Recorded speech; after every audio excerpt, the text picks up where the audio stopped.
Olá pessoal do 7º ano da Rede Municipal de Ensino de Picos, tudo bem com vocês? Aqui quem fala é o professor Rubens Leal da disciplina de Geografia. Gostaria de convidá-los a assistir a nossa aula de número 15, sob o título A Urbanização no Brasil, que você poderá acompanhar no seu livro didático a partir da página de número 98. Vamos nessa então?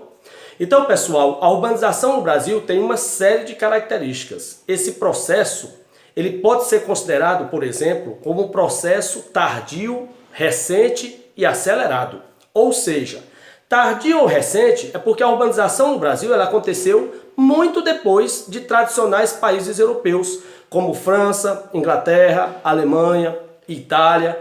Esses países vivenciaram seu processo de urbanização já entre os séculos 18 e 19, quando no Brasil a urbanização, na verdade, só começou em meados do século 20. Então o caráter da urbanização brasileira é tardia ou recente.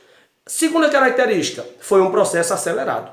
De repente deu um boom de gente migrando da zona rural para as grandes cidades e essas cidades não estavam preparadas para receber aquela quantidade, aquele contingente de pessoas oriundas da zona rural. Por isso que as grandes metrópoles brasileiras cresceram de modo desordenado e apresentam hoje graves problemas de infraestrutura, como por exemplo, crise de moradia, transportes, enfim.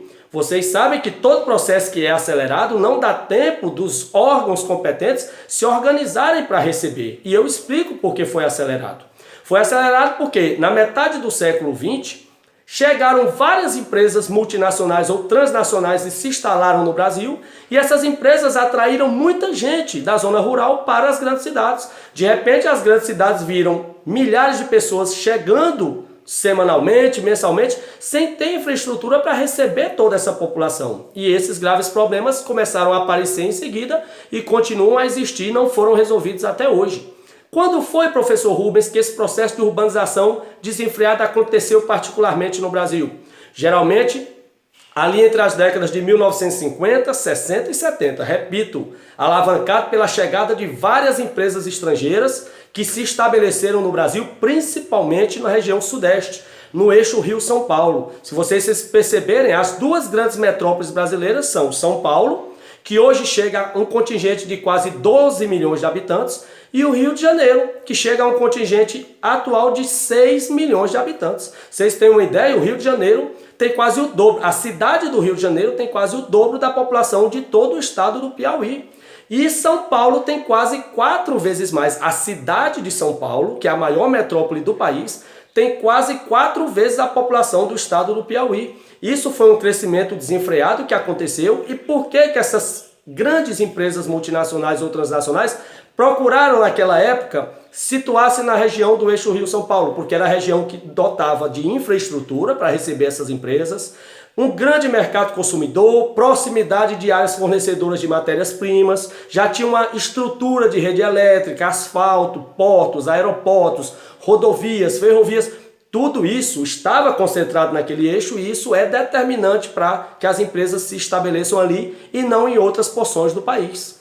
Outra coisa, o processo de urbanização no Brasil ele tem relação direta com a industrialização, que foi quem atraiu a população do campo para a cidade, e esse processo migratório de pessoas que deixaram, levas de pessoas que deixaram o campo para morar nas grandes cidades, é um fenômeno, é um movimento migratório interno chamado de êxodo rural. Êxodo, saída rural do campo. Então, desde a chegada dessas fábricas nos anos 50, milhares, milhões de pessoas foram deixando a zona rural, praticando o êxodo rural, à procura de melhores oportunidades de emprego, renda, de moradia, de vida nas grandes cidades.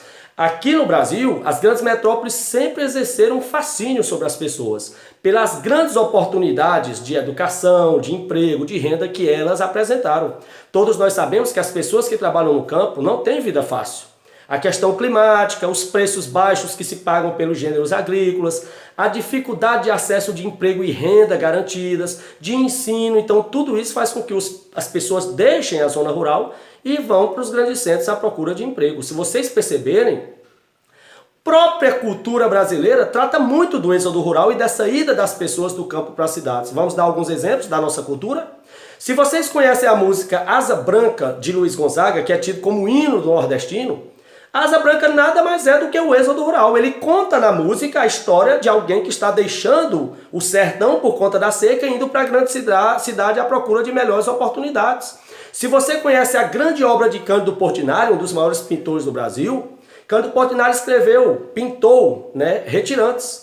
Na obra Retirantes ele mostra o êxodo rural, uma família de retirantes que está saindo do campo à procura de emprego nas grandes cidades. Se você conhece a obra de João Cabral de Melo Neto, Morte e Vida Severina, essa obra que foi para o teatro, para o cinema, ela também trata de êxodo rural. Pessoas que deixaram a zona rural para ir viver nas grandes cidades. Se você já assistiu Dois Filhos de Francisco, que mostram a vida de Zezé de Camargo e Luciano, também está presente ali o êxodo rural. No início do filme, o Francisco, pai dos meninos, e a dona Helena, sua esposa, eles têm seus filhos e vivem da agricultura na cidadezinha goiânia, do interior de Goiás, chamada Pirinópolis. E ele, pelas condições péssimas do ambiente da produção agrícola, ele resolve em determinado momento da vida pegar a esposa e os filhos e migrar para Goiânia, à procura de emprego. Lá ele vai trabalhar na construção civil. Então tudo isso, a obra do Luiz Gonzaga, do Cândido Portinari, do João Cabral de Melo Neto, o filme Dois Filhos de Francisco,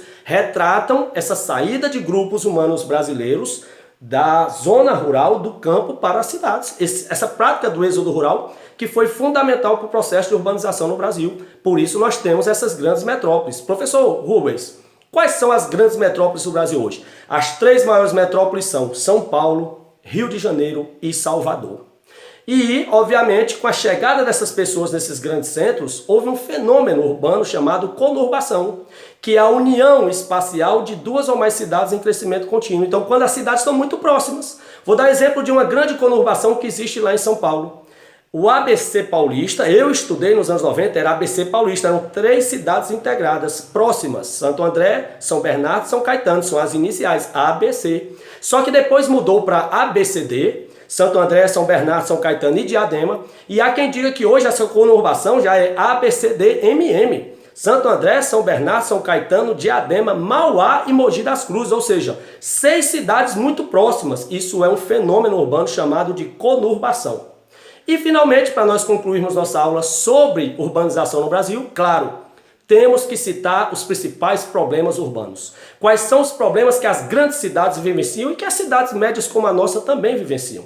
Primeiro problema, claro, problema de serviços públicos, A disponibilidade de água, coleta de lixo. Todos nós sabemos que as grandes cidades têm problema para fornecer água para todos os bairros. Tem momentos que os bairros eles faltam água porque tem que abastecer outros.